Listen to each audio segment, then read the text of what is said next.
Hey guys, it's San and welcome back to the BulbaSquad. So today we're going to be having a different type of conversation. We're going to be talking about essentially the truth of how people make money in this hobby, okay? Because there's a lot of people out there who tell you how to do it, who show you the ropes, who may even tell you what the best investment is, but the reality is most of them tell you a half-truth. And this half-truth is this. The real money is made in the long game. Yes, this is true.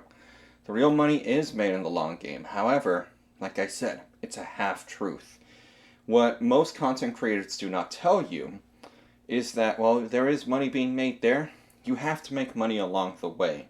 It's not all about just buying, holding, and keeping it locked away in the basement or the closet for 10, 20 years, or in Rudy's case, in the bathroom for a couple years. That's not normally the best play. Now, let me explain why. But before that, I have to provide one truth. This is, as of right now, an indisputable truth until things change. And you guys are not going to like it, but hear me out. This is the truth. All pop culture collectibles have lifespans directly tied to the last generation who holds nostalgia for them. Listen well again. All collectibles, all pop culture collectibles, will die when the last generation who has nostalgia for them die. So, what does this mean?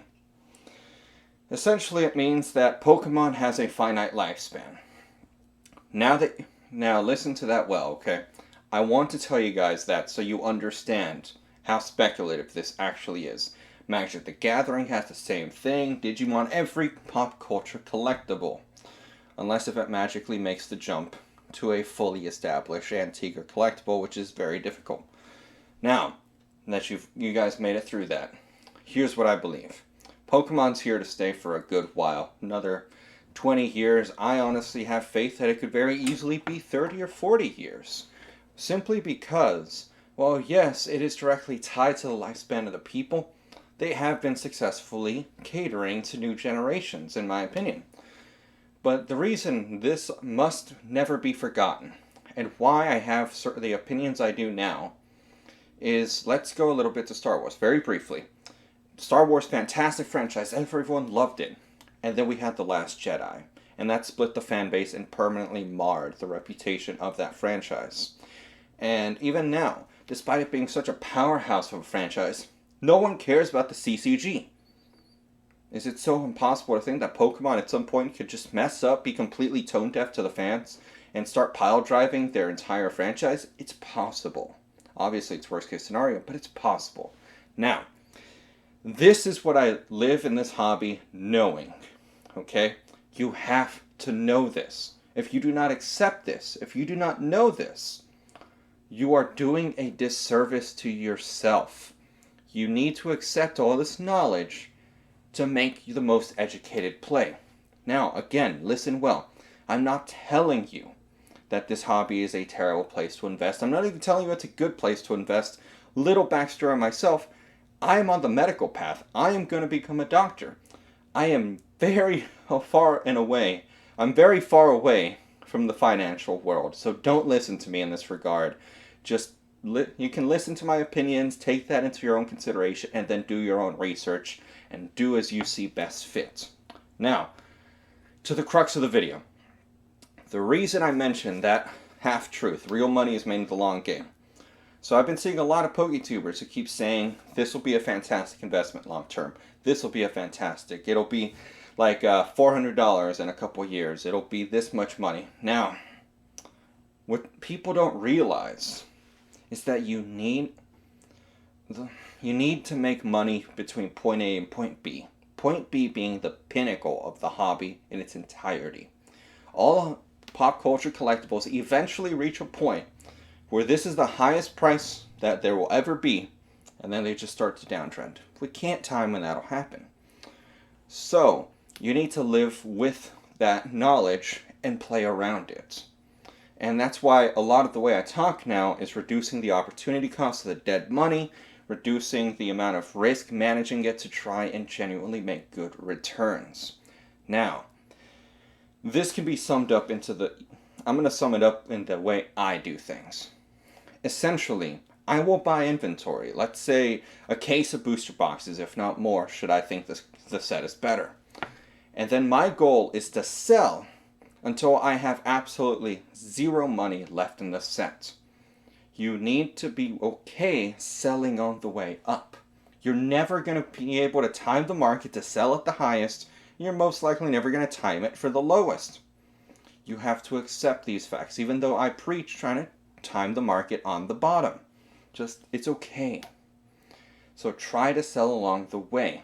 And because this is a collectible, and a nostalgic collectible at that, we have issues letting go of things. It is okay. Keep your collection small. Keep your inventory large.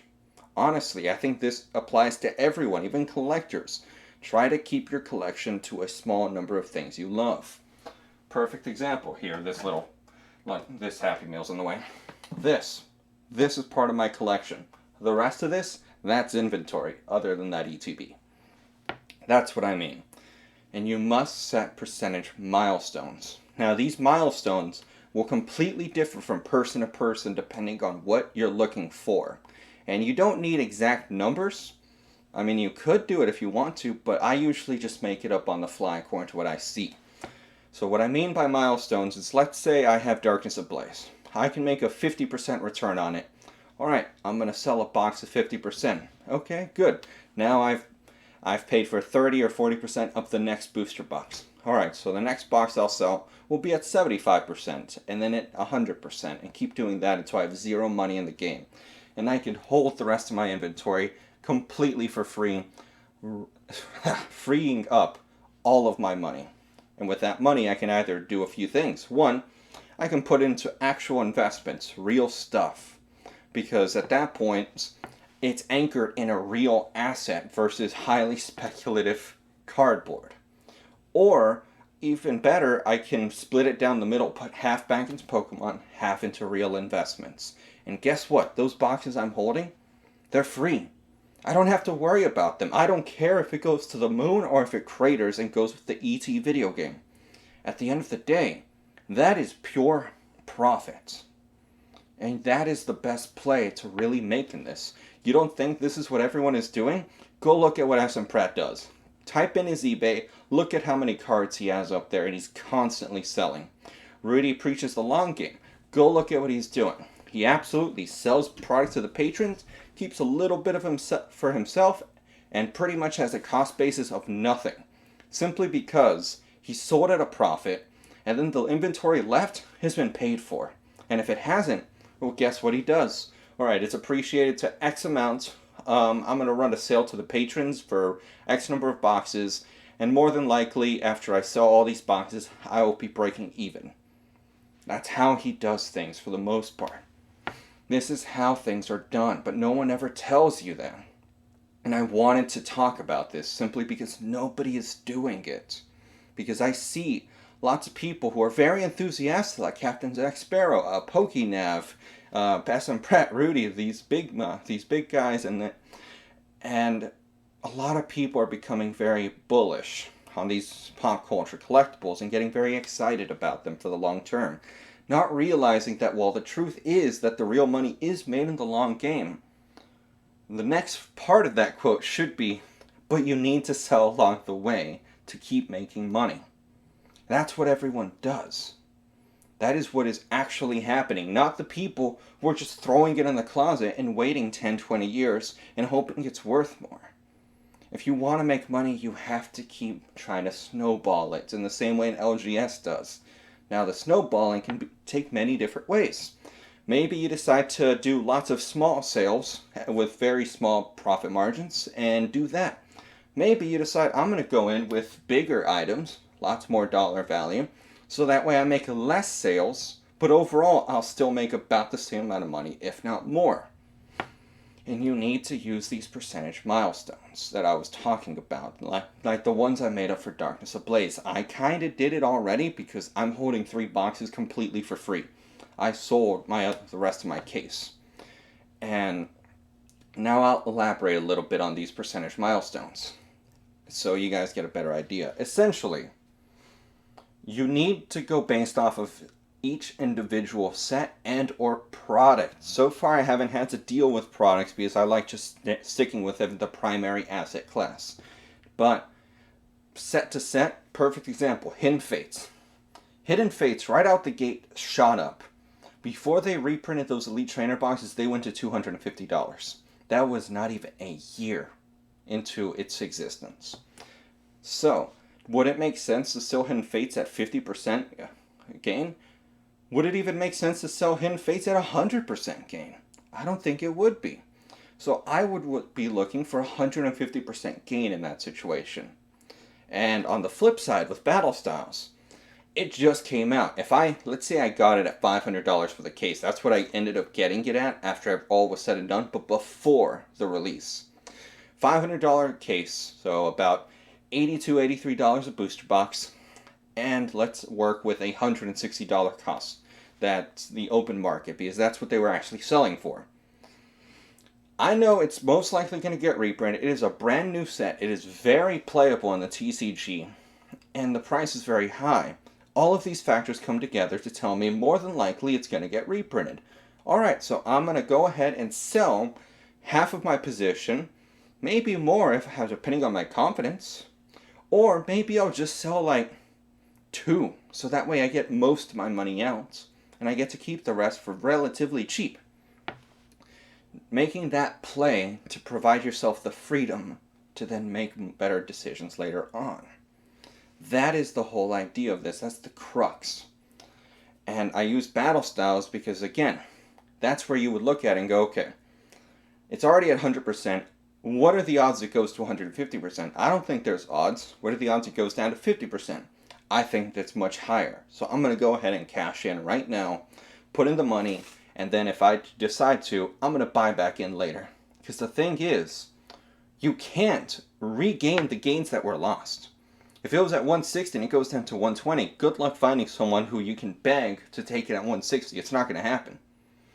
But if you sell at 160 and it goes to 180, congratulations. You can buy the booster box. You can go right back into that set. But you cannot get the money that was lost back. That's the thing that you need to realize. And so that is the core of the conversation. That's all I wanted to say. Just realize that you need to sell between point A and point B and be okay selling and it not being the highest price. What I've talked about a few times now was my mistake with Vivid Voltage and Evolutions. With Evolutions, I sold like 3 boxes below $400 because it was rising so fast. And I just decided I'm going to sell. Then I sold 2 more boxes at almost $1,000. And honestly, I kind of beat myself up about it because I thought I could sell the other 3 and make almost $600 or $700 more per box than I did originally. But at the end of the day, I still made money, and a lot of people didn't because they got greedy and or aren't able to make as much. You gotta be okay taking in the idea that you're not selling at the peak because you'll never do it. And as for Vivid Voltage, I want to use that as an example because when it comes to these percentage milestones, there's 2 major mistakes you are very likely to make if you are new to this. 1, you get greedy. With Hidden Fates, or in my case, Vivid Voltage, it skyrockets to an insane level, almost $300 in Vivid Voltage's case, $250 in Hidden Fates' case. And you think, it's already up there, well, I'm just going to wait because it's going to keep going up. The truth of the matter is, there is no such thing as infinite exponential growth. Sooner or later, it's going to stop growing, or it's going to have to retrace from such a heavy growth.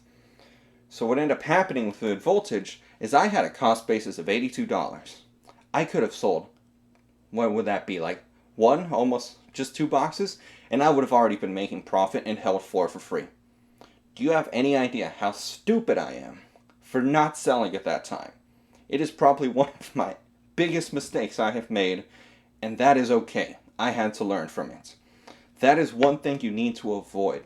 Do not get greedy. Always try to keep in mind what the best play is. And if you're starting to feel like maybe this isn't the best play, talk to someone you trust and actually run through it properly. Get a second opinion, maybe a third or a fourth. Talk around. but not for confirmation bias. Alright, that's the danger in that. So, on the other side of the spectrum, you have essentially, I would say, bearishness. You're very scared, like essentially how I was with evolutions, where it's going up so rapidly, this can't hold, I'm just going to sell, and I'm going to keep selling. Well, guess what? I could have sold 2 boxes of evolutions and held everything else for free plus $200 profit. That is how ludicrous my cost basis was. I picked them all up super cheap. Well, I panicked and I thought it's not going to hold, so I kept selling. In that situation, you need to use the milestones to limit yourself so as to not completely sell out of the market, because then you will beat yourself up about that. Because you'll know, I did make a mistake. So that's essentially the whole idea. I know I ended up rambling on at the end, but there's so much I can talk about this. And overall, guys, tell me, what did you guys think about this style of video? Do you think I should make more like this? Do you think I should try to maybe include more examples of what the mistakes I've made or my experiences? And maybe even, should I revisit this? Maybe talk about it further in depth later on in like a 30-40 minute video, because this is very easily a very long topic, but I'm trying to keep it short so that way more people will listen to it. And again, if you guys want to support the channel, it's $1. You'll get access to all my videos. One video plus 2 live streams, $5 message consultation, $10 1 hour phone call. And so, if you guys enjoyed the video, thank you guys for watching it, and I'll see you guys next time. Bye, guys.